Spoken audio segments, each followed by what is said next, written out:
is Max. I'm back with another CSR2 video.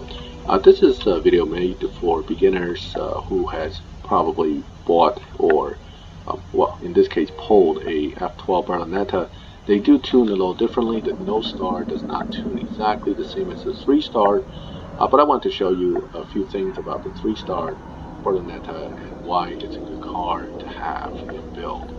Obviously, one of the key advantages is that you can build it using dealership bought no-star Berlinetta. You could buy them for about $1,050,000 a piece, strip them, and they can give you fusions and stage 6s. If you're lucky, you can get all your stage 6s filled out pretty quickly. Fusions will take a little longer. This one is currently set up purely with stage 5, but it is running full fusion. What I'm going to show you is a few of the problems people run into with this car. One is they don't always tune the car the right way to get the easiest drive.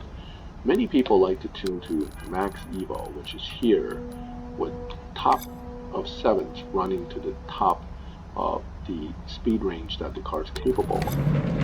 Theoretically, stage 5 only, full fusion, you should top out around 260 miles an hour. Or so. In the case it's saying 258, but if we put it down here, it may actually bump down. So you can get to that, and then you can loosen up the grip a little bit because you have such high gear ratio. So therefore you can get a much better Evo. 261 is what it's telling you you'll do. The interesting thing about driving this car is that you have to launch it at about 6.5K or 6K or so. Because of the revving noises, I'm going to continue to talk after I finish the drive. But let me show you how it's done.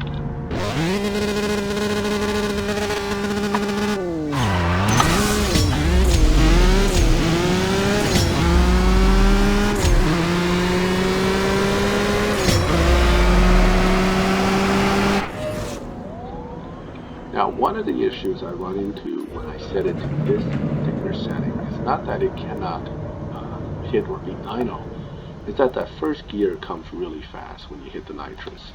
You could probably compensate by shifting slightly earlier, but in most cases, it's better to simply do this trick, which is lowering the gear ratio so that top of 5th gear ends up where top of 7th was, right there. What this does is it does drop the Evo substantially, so it hurts you if you're trying to make RP points alive, but for map purposes and also for beating shacks or even just running the Tempest 1 events, this is a very interesting downtune in the sense that, yes, you're dynoing 12.0, but let's show you what the car actually runs.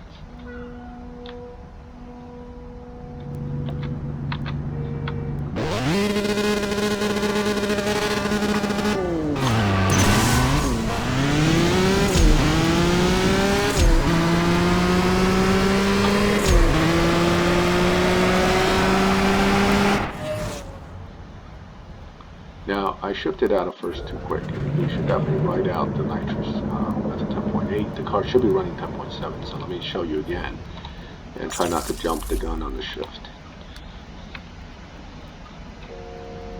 But if you notice, it is beating even the run I did with Max Evo by a little bit.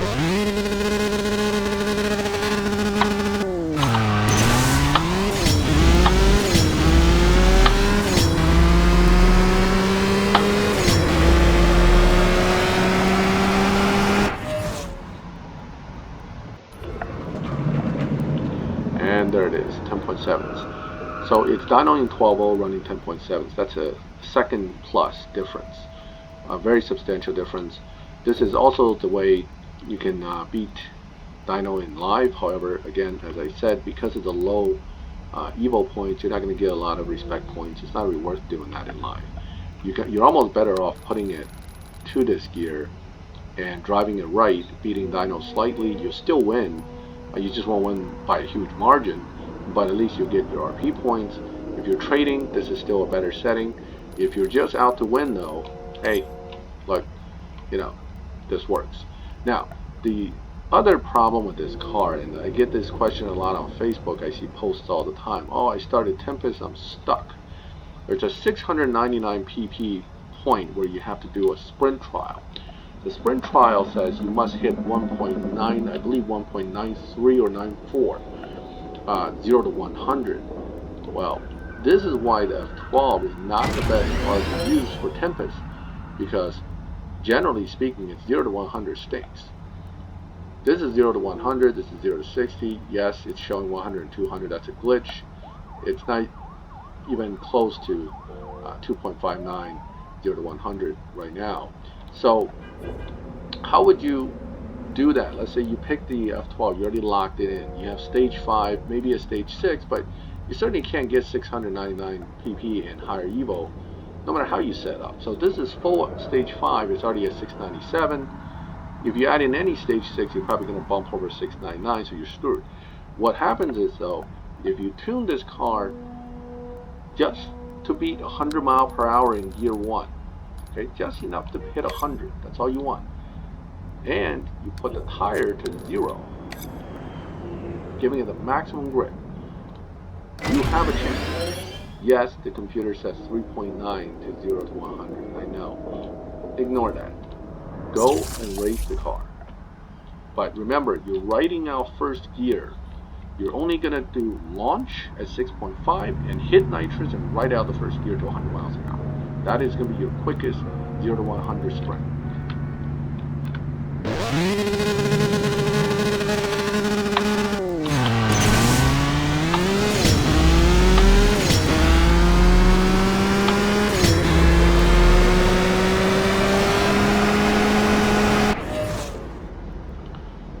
So we just did a sprint, 0 to 100 in 1 gear, 1.895. Now mind you, this is all stage 5 parts with full fusion. No stage 6 is installed. So can you do the sprint? The answer is yes, you can. Is it going to be easy? Probably not. You have to tweak settings. It's not going to be like the Hurricane, where basically you just put the parts in to hit the PP, max Evo, and boom, you beat it. This car is not going to be as easy. However, it's doable. So if you have selected the F12 Berlinetta and you just don't have a Lamborghini Hurricane or other fast accelerating cars, don't feel like you're going to be stuck. You can do it. That's the trick. You got to put it to 0. You have to launch it and then get through that 100 mile an hour in first gear.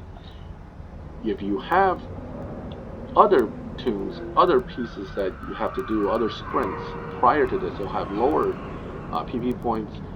Main concern is you want to have enough nitrous, you want to have enough tire. So at the lower PP range sprints, you want to make sure your tires are full stage, your nitrous are full stage, so you can still bang through that 0 to 100 in 1 gear as quick as you can.